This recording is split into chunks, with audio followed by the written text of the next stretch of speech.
afternoon, everyone, or good evening.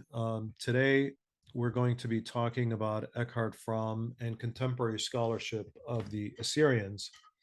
And the reason we picked this book is because, like Olmstead and Saggs, this is another seminal work on the entire history of ancient Assyria. Of course, these books go to the fall of Assyria and slightly afterwards, and it would be wonderful if someone were to write a book on the entire history of Assyria, moving past, say, up until the time of Christianity.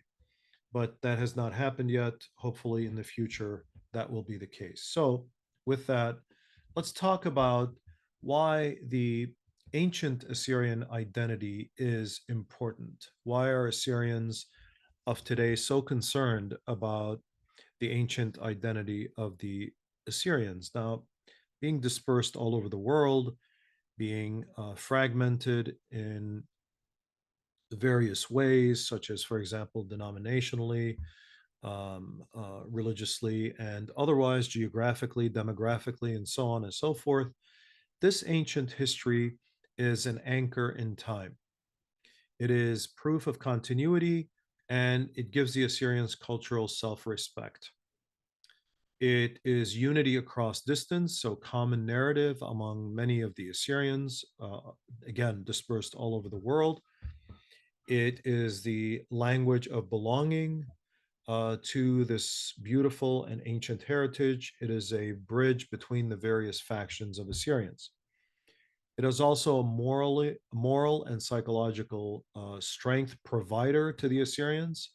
It gives them a model of resilience, inspiration from their forebears, and also it acts as a sort of reversal of the trauma they've suffered, not having, for example, a state of their own, not gaining independence, not having a military force of their own, and so forth. It also is a, whoops, gives them cultural strength, guard against assimilation, continuity of this knowledge of their past, intergenerational connections. It gives political and strategic relevance to the modern Assyrians, and it shows that they have a contribution to humanity's story. Now, the study of Assyriology, it's very important, has been an interesting one over the last 100 years, as we have previously discussed in this class. The movement has been from early moralistic views, and we will break this down, on Assyrian history to more philological work, analyzed carefully to decipher Assyrian texts and history. However, there are still disconcerting views concerning the Assyrians that are inaccurate, subjective, speculative, and even unjust. As we said, the earlier movement was motivated by the biblical history being associated with the legitimacy of historical truth in the Bible. This was the starting point. So there was biblical curiosity, and many of the explorers, such as Layard, Rawlinson, Botha, approached ancient Mesopotamia partially, or at least primarily, to confirm or illuminate biblical narratives.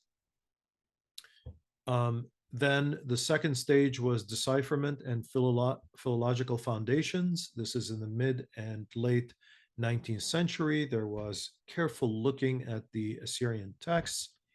And although there were still interest in matching this with biblical narratives, mostly the philology allowed people like George Smith, whose image you see here, to dig deep into Assyrian history and try to understand what these texts were saying. And then there's the stage of imperial archaeology and monumentalism, late 19th century, early 20th century. Many of these sculptures were moved and placed in the West. Later, there's systematization and early historical synthesis. Figures like A.T. Olmstead and others like Saggs, and still many other historians, including Eckart Frahm, um, produced critical histories of Assyria and tried to see the patterns of development among the ancient Assyrians. So there was grand narratives of building with relatively uncritical acceptance of royal inscriptions, although I would argue that this was the exception rather than the rule in the case of Olmstead and Saggs. Then there's the stage of scientific archaeology and contextualization, mid-late 20th century, and then critical historiography and post-colonial reflection. Scholars began reassessing the colonial roots of the discipline, the basis of early interpretations, and political uses of the Assyrian past. We're going to look also in this class at the impression this made on Arabs, Kurds, Turks, and so on as they looked at Assyrian history, as they discovered Assyrian artifacts. So the pattern here is multidisciplinary, integrating anthropology, sociology, memory studies, and critical theory. So if we're to look at kind of the pattern, the overall pattern of this movement, we see the early Assyriologists were driven largely by biblical validation and imperial, meaning Western curiosity, dominated by European explorers, prioritized monumental finds rather than minute finds. So, for example, the history of the continuity of the Assyrian people was kind of put by the side as these archaeologists looked for monumental Assyrian artwork, very ancient Assyrian artwork. Modern Assyriology, by contrast, is driven by academic research, questions in history, archaeology, and linguistics, multinational, interdisciplinary teams with formal archaeological, philological, and scientific backgrounds, attempted studies in everyday life, economy, gender, environment, and so on and so forth. So there clearly is a movement to discover Assyrian history from a different perspective than originally done. So Assyriology has moved in this stage. And the current trends and future directions are that there's digital Assyriology. Now, this allows people to read many of these texts themselves, and although it would be helpful to be able to have a better context of these tablets, still, we might get reflections of various people in the future to look at Assyrian history from a new perspective, completely new perspective, as knowledge is diffused and given out to a larger audience. And Assyrians can then construct or reconstruct their own history, looking at these works of their ancestors and reading them kind of with a new lens. There's collaborative work, of course. There's partnerships with Iraq. Many universities are going to Middle Eastern countries and doing digs. There's integration with global history, placing Assyria within a broader pattern of empire, trade, cultural exchange. So the judgmental attitudes of people before, and we will again address this topic, has gone by the wayside. Now comes ideally a new view towards Assyria, a look at Assyria with a more scientific lens. What about modern Assyrians? Well, their role is an interesting role, and I leave this as a question mark at this point, and we will come back to this at some future point. Now, the book we are focusing on today is Eckart Fromm's Assyria, Rise and Fall of the World's First Empire. This is a very interesting book. It has 420 pages, so it is kind of a compact, yet a full book. 8 pages of color photographs, 5 pages of maps that break down Mesopotamia and the Assyrian Empire. This book has the following contents, and I'll just say briefly about where I want to focus. A small town on the Tigris, birth of a kingdom, really is the beginning of the Assyrian city-state and then the Assyrian state. So it goes from the city state of Ashur, where everything begins, and it grows into the city state, disruption and recovery, and then crown in crisis. This talks about how Assyria began to grow in the 18th century BC, and then how it went through a crisis and grew again, the Great Expansion, with the beginning of what we call the Neo-Assyrian period, which is really the main thrust of this book, is this period um, of Assyrian history. So it begins with the great kings of Assyria during the Neo-Assyrian Empire, which begins really around 900 and something BC, and then all the way to the fall, the last Assyrian king being Ashur-uballit II, or Ashur-uballit III in some cases, we are told, who is the last ruler, not quite king, because he is not consecrated in the city of Ashur as king, because Ashur by now has been taken over by the Medes and the people of the south in Iraq, among others. So this is the main thrust of this book, and then it goes into the Assyrian legacy on the ground, a model empire, reflections on the empire, um, distorted reflections, and the second destruction is about the destruction of Assyrian ruins by ISIS. So if we're to look at the main kind of body of this text, it is talking about the old Assyrian period. He discusses how to be an Assyrian is to be a merchant. A number of other scholars have said this. Um, the Middle Assyrian period, when Assyria emerges into a state and then an empire. So this is around um, really begins around 1300 BC with the arrival of King Ashur-uballit I. He is the one who really creates the empire um, and begins to take over territories larger than, of course, the heartland of Assyria. And then the final phase is something we call the Neo-Assyrian period, which began in 934 BC. And you have a succession of what are often terms as strong and ruthless. Everybody loves this term for ancient Assyrian kings, ruthless rulers.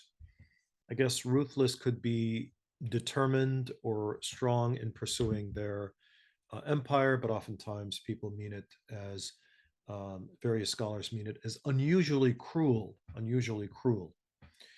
Um, and Eckart Frahm is of the belief that the last period of the Assyrian Empire, which is 745 to 612 BC, is kind of the crowning moment, and it's really the empire of the Assyrians. It's the empire period, and lasts, according to him, 120 years only. He compares it to the Persians. He says the Persians, ruled much longer. As I've said before, I disagree with the characterization here. I think you have to look at Assyrian history in terms of a dominating power, both regional and international, as starting around the 1300s. So it lasted for about 700 years. There's no doubt. If you're to look carefully at the architecture, the arts, the textual evidence that the Assyrians produced, that they clearly overwhelmed all of the neighboring peoples around them in terms of the legacy they left. So even if you compare Roman history, Achaemenid history, Parthian history, Sasanian history, um, uh, Seleucid history, you will see that the Assyrians left an incredible mark over a long period, close to 1,000 years of reigning as a dominant power in the Middle East. This is something that Eckart Frahm does not share in that view. So he does give Assyria a prominent place in civilization, and he tells us that other empires eagerly emulated the Assyrian formula, like the scholarship of Andre Perot, who wrote The Arts of Assyria. He says that really the Assyrian Empire in that book, Andre Perot says in that book that Assyria really produced an empire that gave the pattern, the kind of foundation for not only the Neo-Babylonian, which many people consider to be part of the Assyrian Empire, but also the Achaemenid, and later the Seleucids, and later the Parthians, and later even the Sasanians and Romans. Governmental structures and ideological concepts first created in Assyria thus had a long afterlife, one that continues in some respects until today. So he shares that view with Andre Perot's view in Arts of Assyria. He does tell us that Ashur-uballit was more than an effective military leader. He was also a diplomat. He gives his daughter to the Kassite king of Babylon and believes that, quote, Ashur-uballit wanted to reduce, if not eradicate, the Hurrian influence that had for such a long time shaped the identity of the people north and east of Ashur, who now found themselves united in a newly formed Assyrian state. Now, this begins my major kind of a problem or difficulty with this book is that it begins to tell the story as if it is shaping characters in a fictional novel. There is this creation that he puts in his mind of the Babylonian world as being kind of a coherent entity that speaks through the various characters at play here.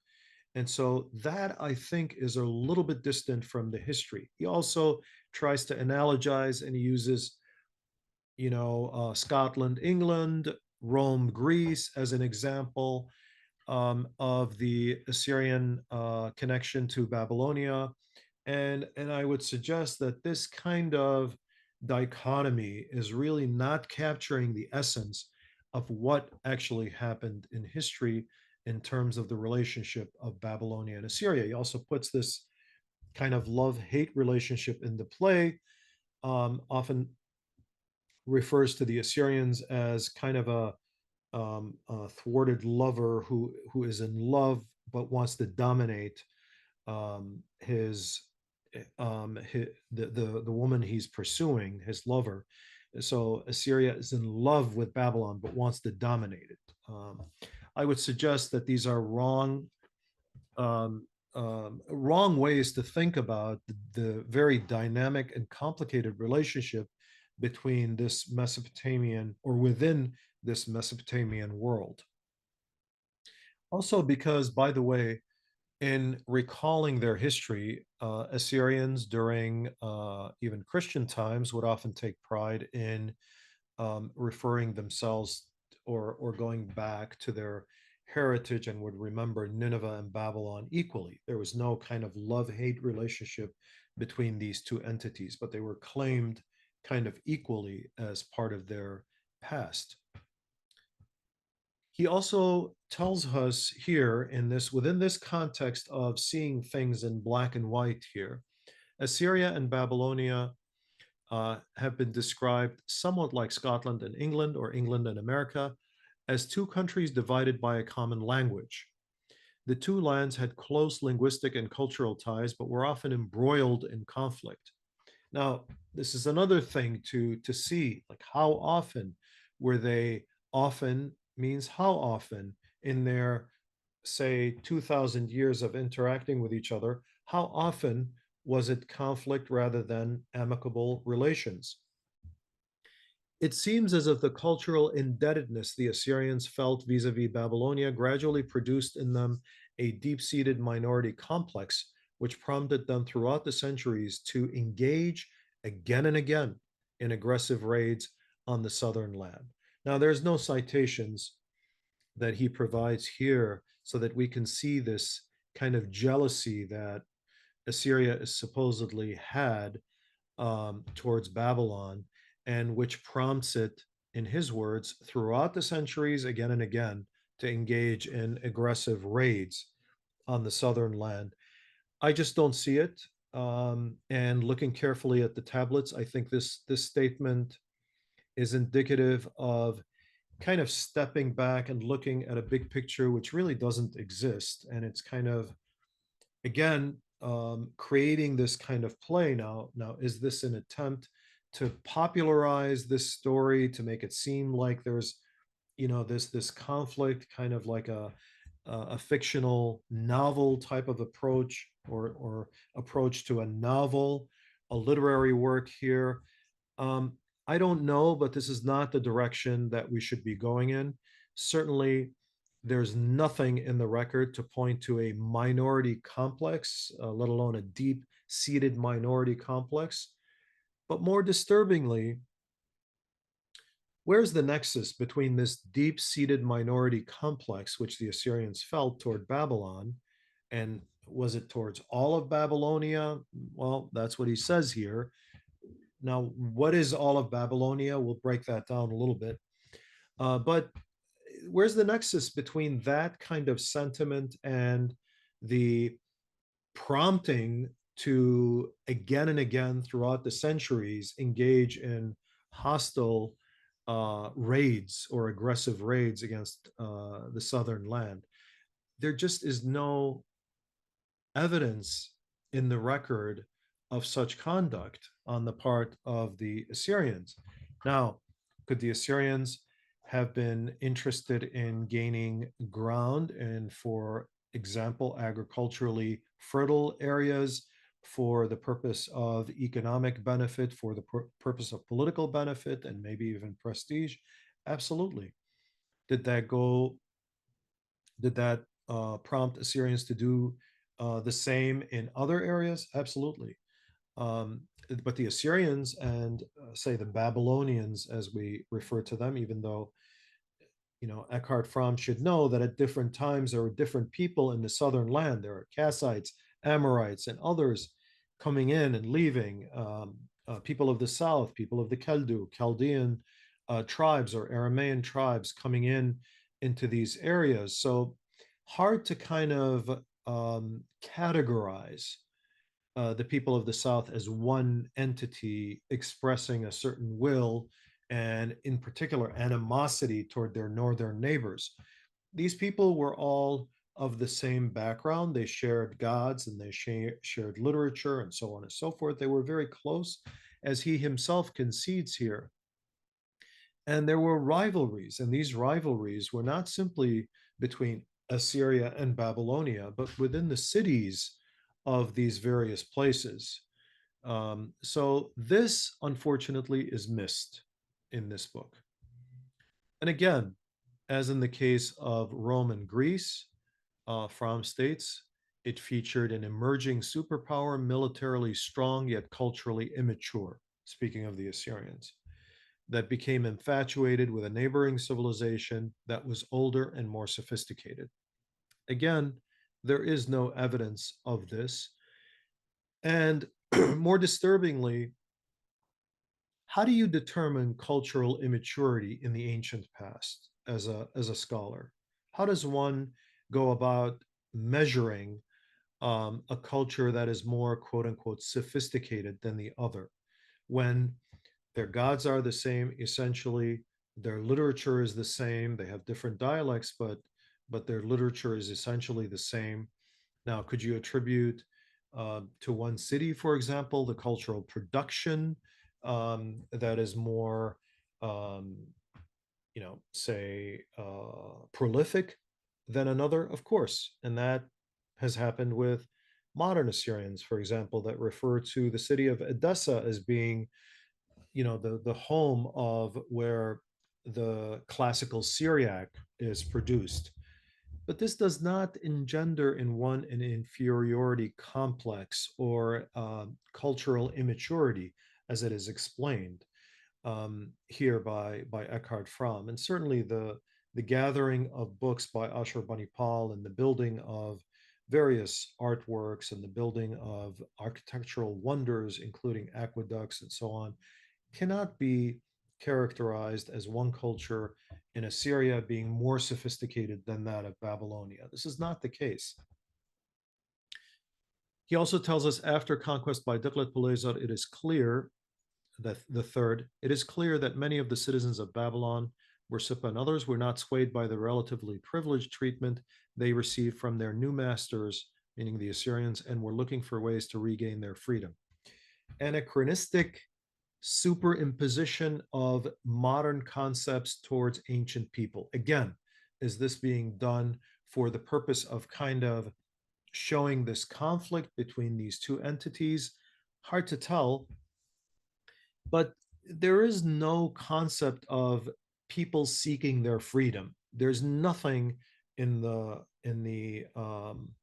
literature that suggests the people of the southern land wanted to rebel and kick out the Assyrians and saw the world in terms of the Assyrians versus the Babylonians. There is no such thing. After they threw off the Assyrian yoke, the Babylonians were ruled by Marduk uh, um, Aplu Iddina, the second of the tribe of Bit And so one foreigner leaves, you could say, or one outsider, and another outsider comes in. So the tribe of Bit is not from Babylon. Elamites are not from Babylon. They intervene in Babylon. Why is it that the Assyrians seem to be foreign masters, whereas others coming into Babylon are masters that are acceptable? This has nothing to do with freedom. Nothing to do with really the character, does not fit the characterization given by Frahm that the Assyrians were somehow an evil element in Babylon and viewed as complete foreigners who did not belong there. Now, I referred to the conflicts, like how often did we have the conflicts in this 2,000 year period between Babylon and Assyria, or the southern lands, or the southern fragmented, say, entities of the south versus the north. Hard to say, but we do have examples where people got along with each other, and this may have been more the case than the conflict. So during Middle Assyrian kings, the Middle Assyrian kings seem to have inspected their lands often, meaning they went on tours, he tells us, but that a Babylonian ruler participated in such a tour was highly unusual. It shows, yet again, the love-hate relationship between Assyria and its southern neighbor. Again, this kind of dichotomy, and I would say false dichotomy of the north versus the south. Not true. Why? Because the south was much more fractured, and the north may have been, in terms of its various cities and interests and elite classes and so on, than simply to see things in black and white this way between these two powers. Love-hate relationship does not really describe the situation in Mesopotamia. And this is, seemingly the way that this is viewed is not just, of course, expressed by Fromm, and I think it's wrong. I don't think it quite reflects the reality of history, nor is it kind of logical, nor is there kind of a reasonable coherence to it. And we see how absurd it seems that in the past, people like Sayce would characterize the Babylonian character as patient, peaceful, and laborious. They were content to leave the government of their country in the hands of their priests, which is not accurate. The Assyrians were a military people, on the other hand, caring for little else save war and trade. So clearly stereotyping in this way, I think every scholar would agree that this is incorrect. They carried war into foreign lands and exacted tribute. The Assyrian was less religious than the Babylonian, but more patriotic and energetic. Again, false dichotomy here, complete misunderstanding of the nuance of the history of Mesopotamia. Cultural output, Babylonians, and you could see where kind of Eckart Frahm gets this idea. Babylonia was the land of letters and cultures. The great libraries of Kutha and Sippar were monuments of their learning. Assyria imported her culture and letters from Babylonia. Ashur-uballit I's library was a conscious effort to preserve the Babylonian literary tradition. Well, it was an effort to preserve all literary tradition. It did not look at literature produced in Nippur and Babylon and other places, or Nineveh and Erbil or other places, as different than that produced in Assyria in terms of it being foreign, a kind of a foreign import. This is not accurate. And we see that among the Assyrians and those who we know as Babylonians, there's a much more nuanced kind of approach to history, to each other. Were there conflicts? Of course.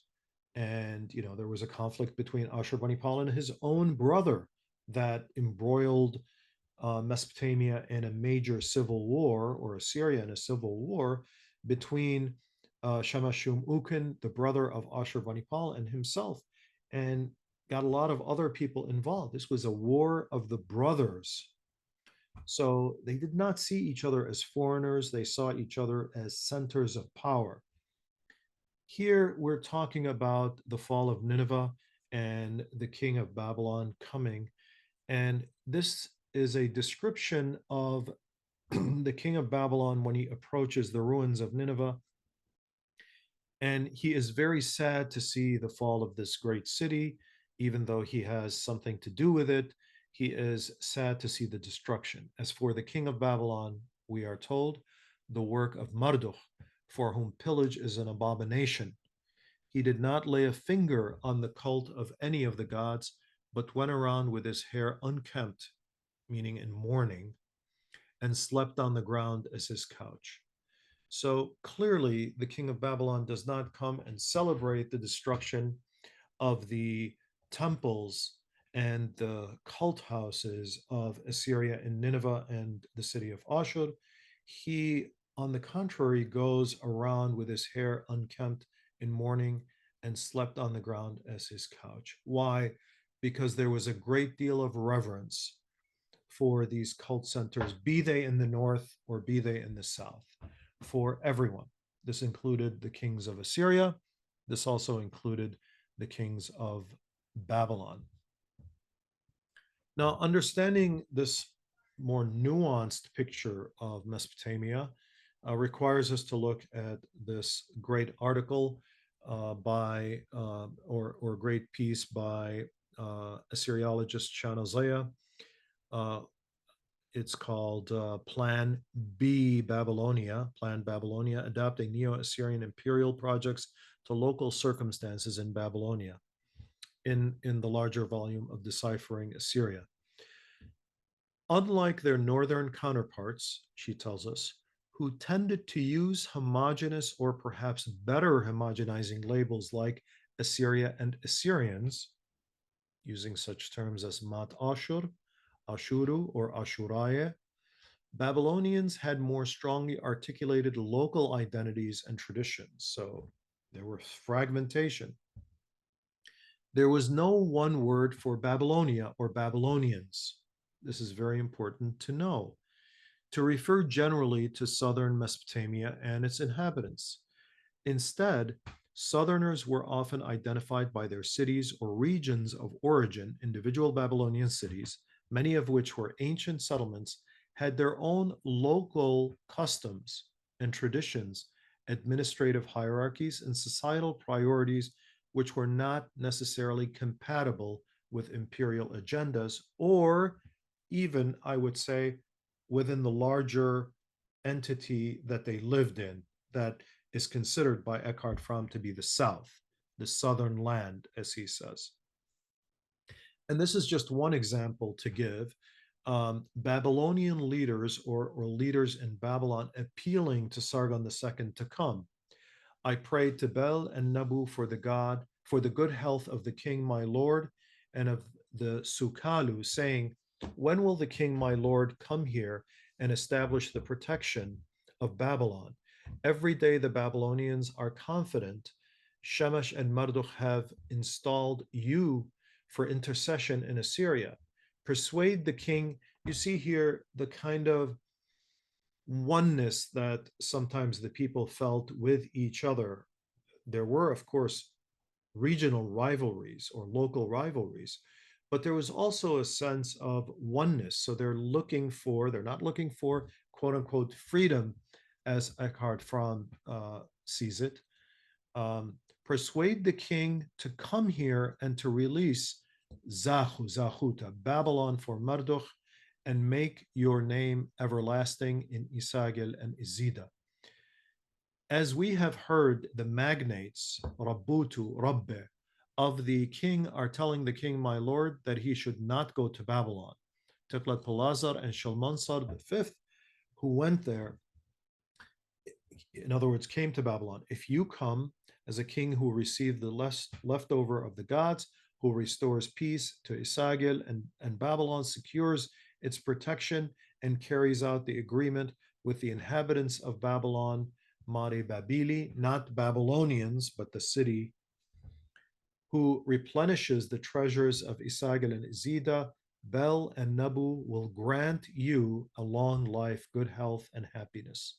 So Sargon II is being asked by Babylonian leaders, meaning this within the city of Babylon, to please come here. We are looking for you to come and rule.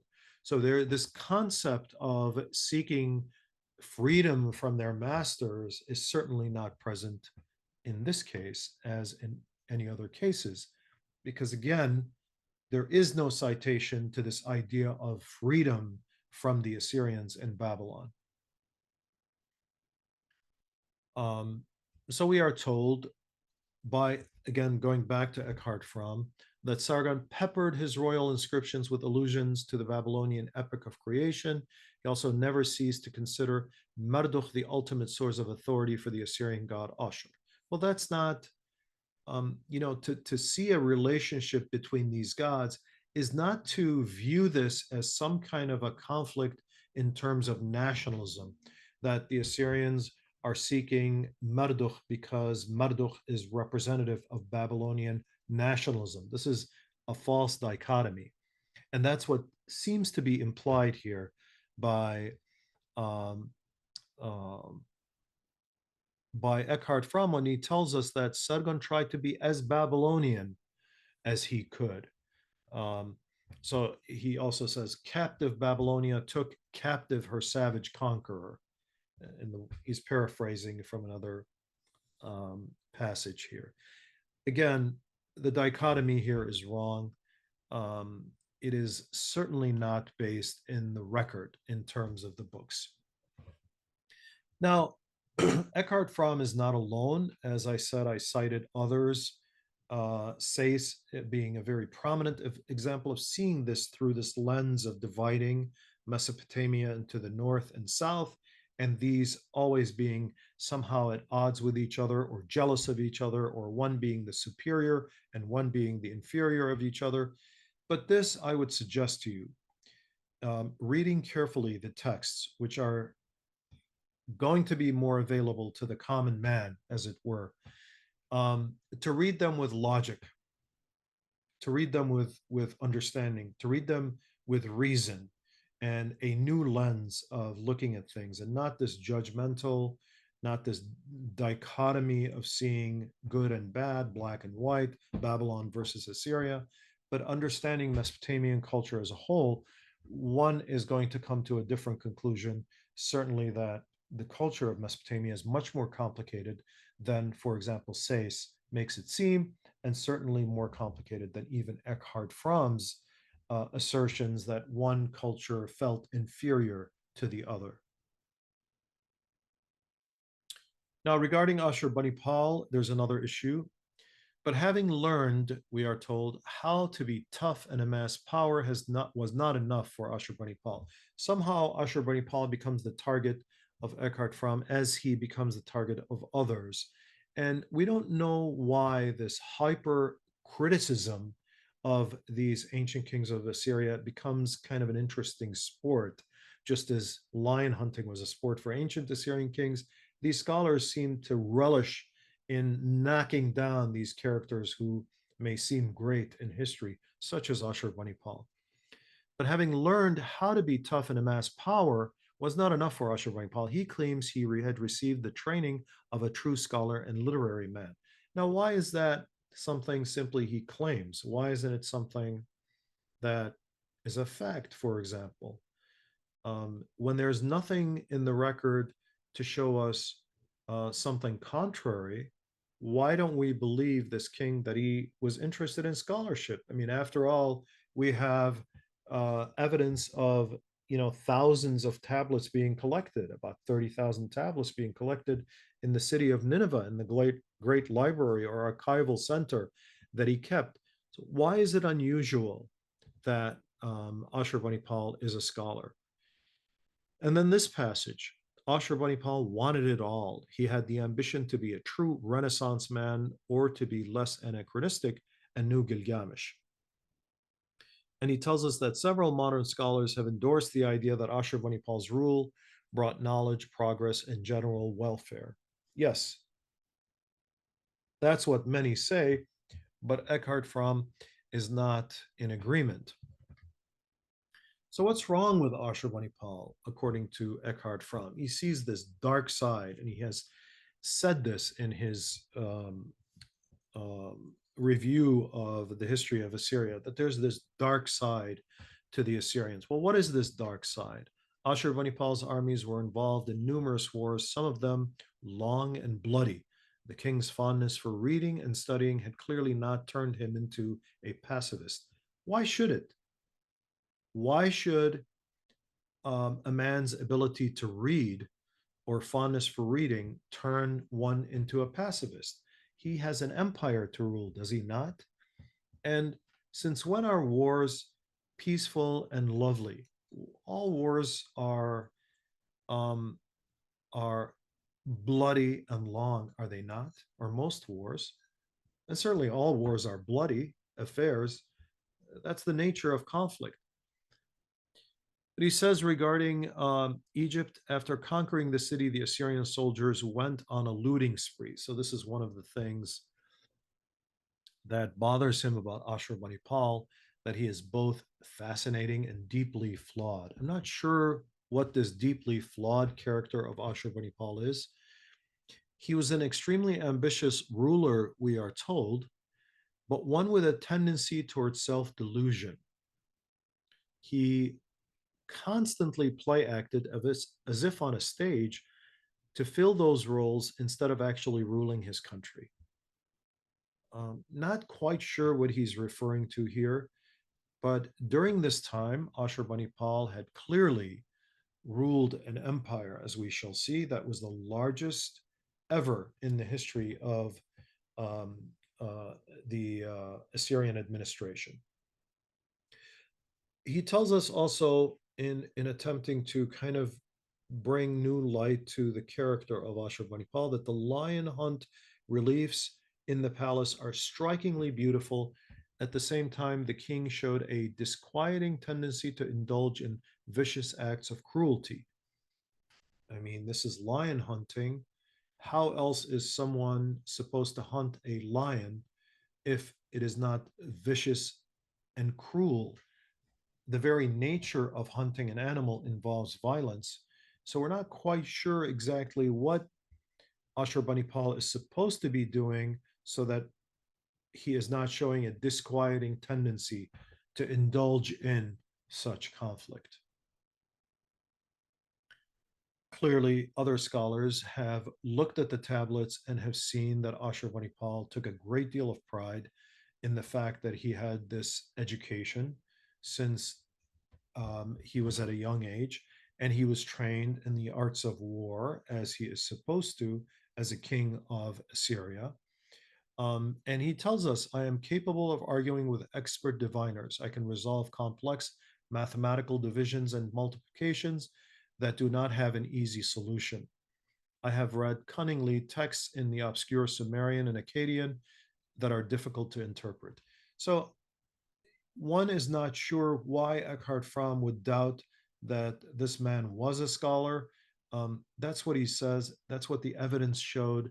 There's no need to really undermine this part of history unless one is going to find evidence to the contrary. And we just do not have that evidence.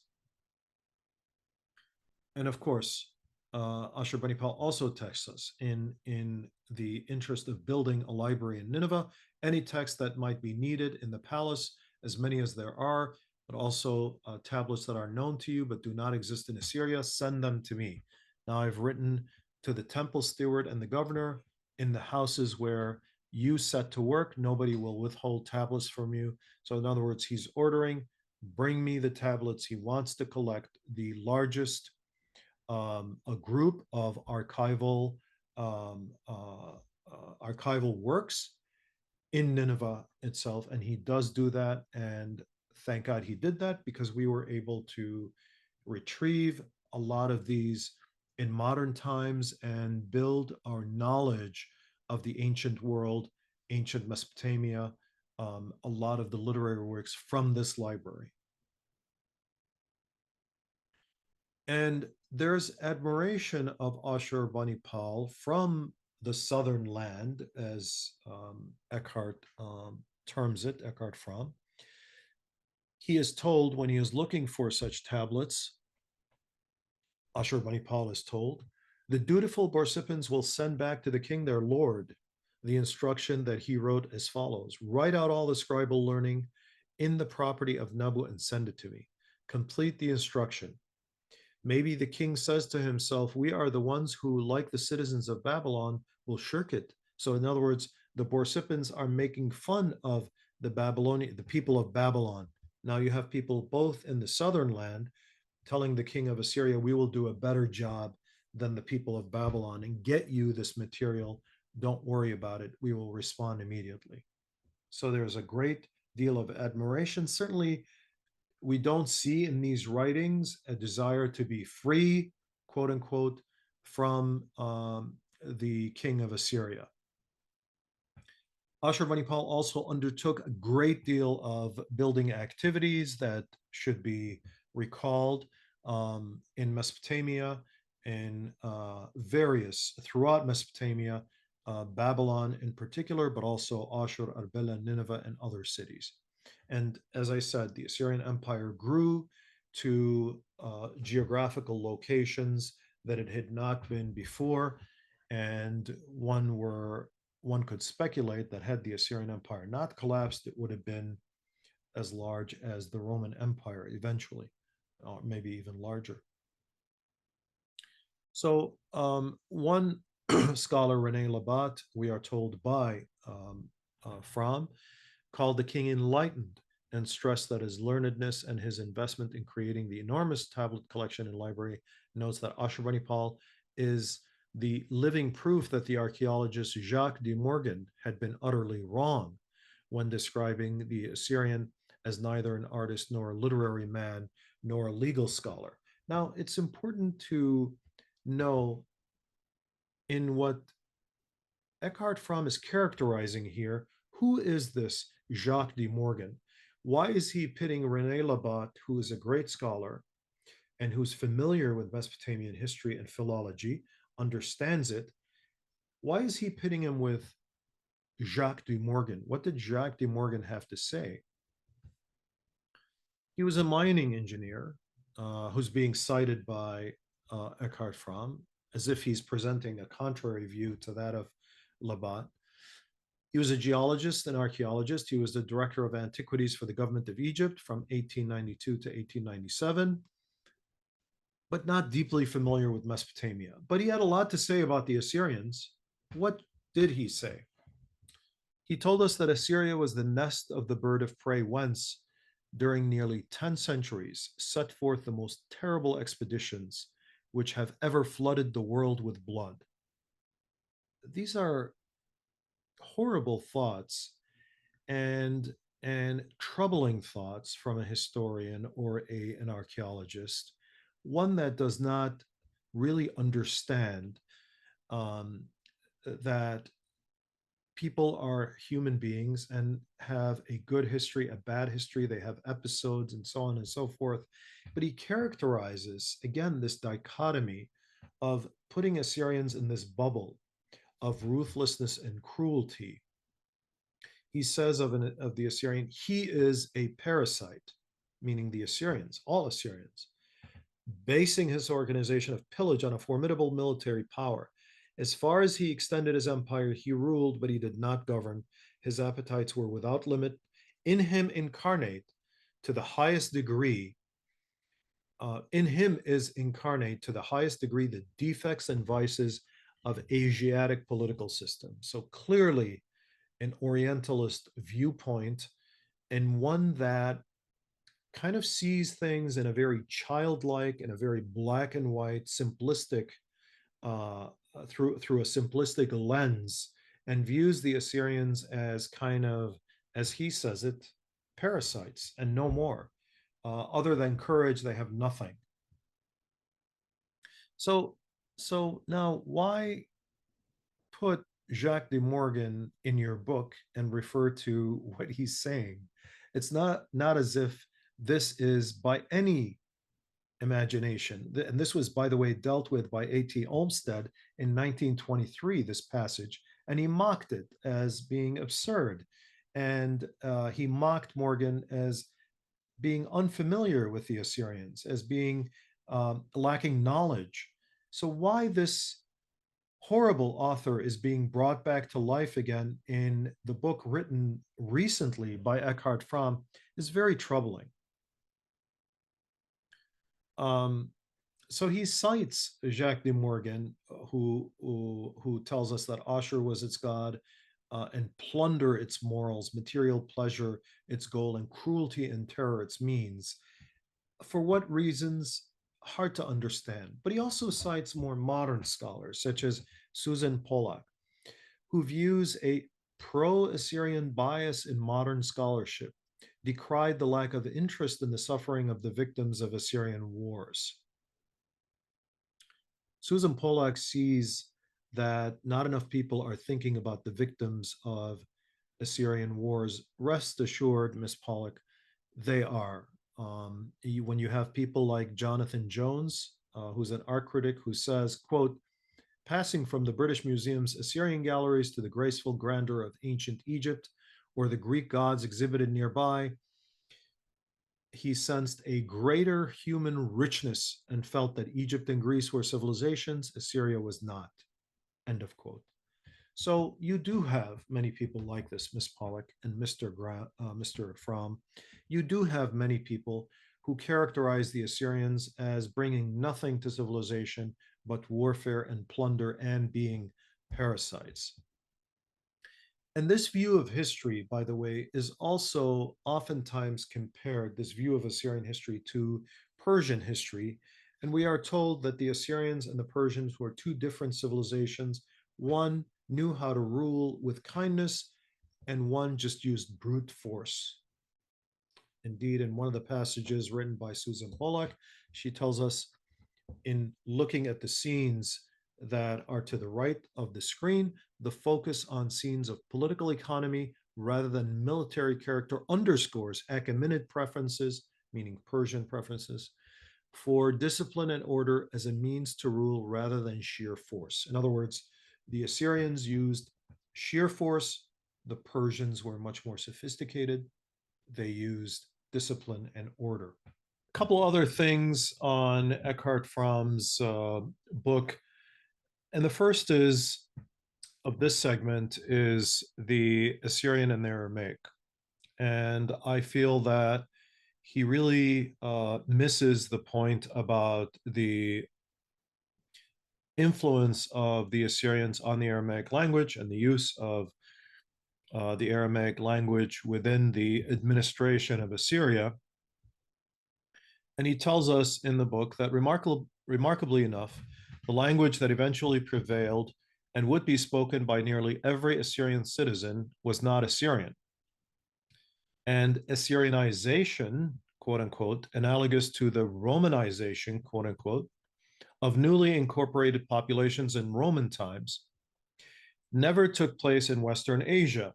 Now, this is absolutely not true. When other Assyriologists have looked at this carefully, this phenomenon, indeed, they have found that many people incorporated or assimilated their identities and ethnicities into the larger Assyrian identity. Indeed, it's important to know that the very word Suraya or Suryaya comes from etymologically, for sure, but also geographically and demographically from Assyria. If you look at the map of Assyria and the way it was structured with all of its various segments, you could say, of the heartland, from Arbela to Nisibis, one could definitely determine that the Syriac civilization, as it came to be called by Toynbee, is really Assyrian civilization in a Christianized form. At any rate, he says instead, the idiom that became the lingua franca in the Assyrian Empire and survived its fall was Aramaic, a humble tongue. So he differentiates, distinguishes again in this dichotomy between Aramaic and the Assyrian people or the Assyrian state. A humble tongue that carried, at least initially, little cultural prestige until the 7th and 8th centuries CE when Arabic replaced it. Now, it's important to remember that the Aramaic language as used by the Assyrians was an Assyrian language, just like Akkadian. So we should not call them Assyrian and Aramaic, but Aramaic and Akkadian. Both languages belonged to the Assyrian people, and both were used by the Assyrians, so much so that Aramaic came to be called the writing of the Assyrians by Greeks, Egyptians, Jews. In fact, up until today, the script used by Judaism, Orthodox Judaism, and other types of Judaism is referred to as the Assyrian script, Kitav Ashuri, Assyrian writing. So there's absolutely no doubt that the Assyrians incorporated this language, just as Persians later incorporated Elamite into their administration, and it was so associated with them for such a long time that it can be determined to be the Assyrian language. In fact, this is the conclusion of scholars who studied this subject much more carefully, like Jonathan Valk, for example. Now, with regard to Assyrians being compared to Persians, one being ruthless and using simply brute force, and the other, the Achaemenids or Persians, using diplomacy and better and more sophisticated administrative and diplomatic practices, it's important to remember that we need to look carefully at this and again not see this type of dichotomy that many authors choose to support, such as Susan Pollock, who says, despite their might, brutality, and somewhat sadistic delight in decorating palaces with scenes of ultimate violence, she's talking about the Assyrians. And what's important to remember is that the Assyrians were simply documenting in very realistic form what happened. There's really no way to say that they had a sadistic delight, more than others, of course, in decorating palaces with scenes of ultimate violence. The Assyrian court also was a center of multiple cultures, which melded into an impressive imperial art. On the other hand, the Persians, Susan Pollock says, the focus of scenes of political economy rather than military character underscores Achaemenid preference for discipline and order as a means to rule rather than sheer force. And this, I believe, is a complete misunderstanding of history, misunderstanding of empire, and another false dichotomy, just like what we are going to look at from the perspective of a very reasonable and intelligent scholar, discerning scholar, such as R.J. van der Spek of the University of Amsterdam. He's looked at the difference, he specifically looked at the Cyrus Cylinder in his article, which is entitled Cyrus the Great, Exiles and Foreign Gods, a comparison of Assyrian Persian policies on subject nations.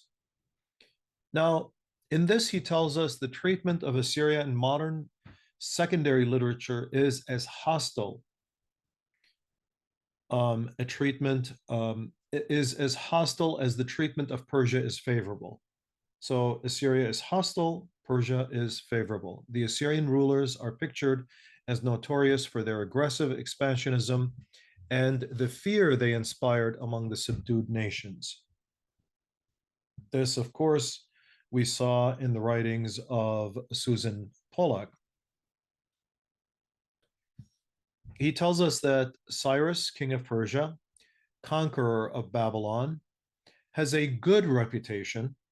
Also, among modern historians, most textbooks, monographs, and articles on ancient history stressed his tolerance, or perceived tolerance, toward the countries and nations he subdued.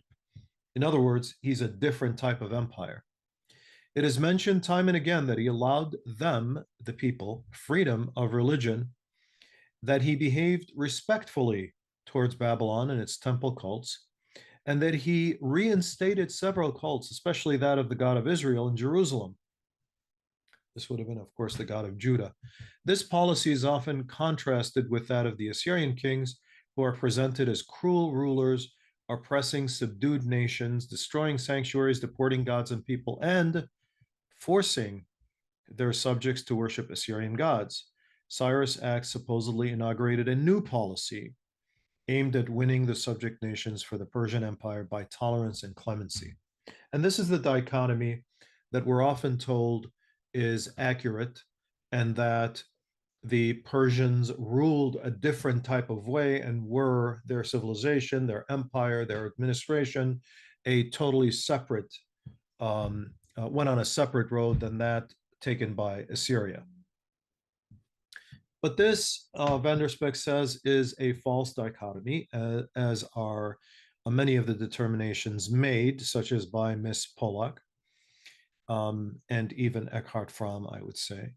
The idea that the idea of Cyrus as the champion of religious tolerance rests on three fundamentally erroneous assumptions. Now, the Cyrus Cylinder and King Cyrus are viewed as a very important moment of human rights in history, but this author tells us that this really rests on three erroneous assumptions. One is anachronistic perception of ancient political discourse. In antiquity, no discourse on religious tolerance existed. And this is true. There are simply no sources to talk about this type of tolerance. Religion was deeply embedded in society, in political structures, in daily life. This is true for the ancient Sumerian city-states, for the Athenian city-states, and for the Roman Republic. Especially for expanding empires, authorities had to face the problem of encompassing a variety of political constructs with their religious concepts embedded in them. And so Assyrian kings, as this article discusses in detail, went ahead and oftentimes made deals with various peoples, returning their cult symbols and cult relics and statues of gods and so on, just like Cyrus did. In fact, Cyrus accompanied Assyrian kings on that road exactly. Secondly, it is too facile to characterize Cyrus' rule as one of tolerance. As its starting point, it is clear that Cyrus was a normal conqueror, just like all conquerors, with the usual policy of brutal warfare and harsh measures. Indeed, it's important to point out that that's how empires grow. There is no other way. In fact, this reminds me of another passage where Eckart Frahm says that the Assyrian Empire just couldn't get enough of its growth in his book, and so it collapsed. And it reminds him of a fable in Grimm Brothers of a fisherman who caught a fish, and later it was retold by Pushkin, who caught a fish, and this fish gives him all these gifts, and the wife of the fisherman just couldn't get enough until she possesses the fish itself or wants to grow and grow and grow. And so he compares the Assyrian Empire to that. Another false dichotomy. Why? Or false analogy, I should say, because empires typically act in this very way that Cyrus acted and the Achaemenid Empire acted. So, thirdly, the comparison with Assyrian policy is mistaken in its portrayal of that policy as principally different from Cyrus's. As we shall see, the Assyrian attitude, quote unquote, did not only consist of cruelty and intolerance, just like Cyrus's, and the cult of Assyrian gods was not imposed on subdued peoples. So ancient Assyrian policies also dealt in a very clear way. In fact, nothing shows this more clearly than the policies of Sargon II, which are unfortunately missing from Eckart Fromm's book. Of a good example of how this could be affected is given Sargon's letter to Ashur concerning his eighth campaign regarding Ulusunu, king of the Manians. It is interesting to see how Sargon tries to get loyalty, not only from this king, but also from common people by offering them a banquet, a procedure which Cyrus could have used as a model. He says, before Ulusunu, their king and lord, I spread a heavy banquet table and exalted his throne high above that of Iranzu, the father who begot him. The people of his land I seated with the people of Assyria at a joyous banquet. Before Ashur and the gods of their land, they did homage to my majesty. Now, Sargon has many such letters and explanations where he praises himself or praises others or encourages others to conduct diplomatic activity, unlike Assyrians have always been characterized as having just warlike and brute force as a part of their policy. So overall, the question is, how would we rate this book? I think there's too much of an attempt to tell a popular story, to render this book as an interesting type of book for people reading, for example, a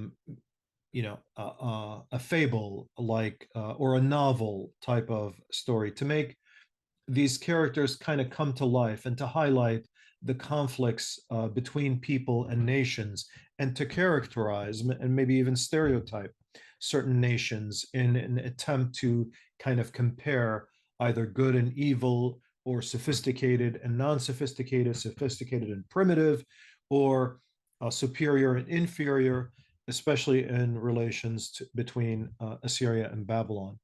And I would suggest that this fragmentation is misplaced. And certainly, I would say in the end, I would encourage you to read the book.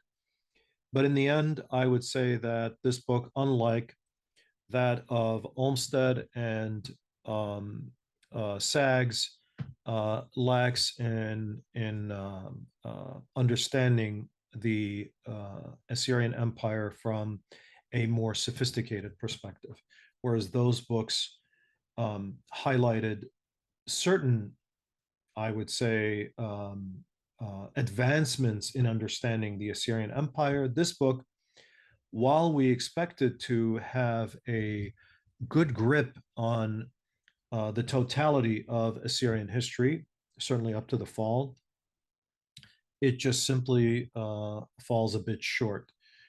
It is good in terms of giving one a background history. It is good in terms of acknowledging the existence of modern Assyrians, although one wishes there was more to say about the Assyrians after the fall of the empire. But overall, I would say it is lacking in a deeper understanding of the Assyrian state and the Assyrian Empire. Thank you. See you next time.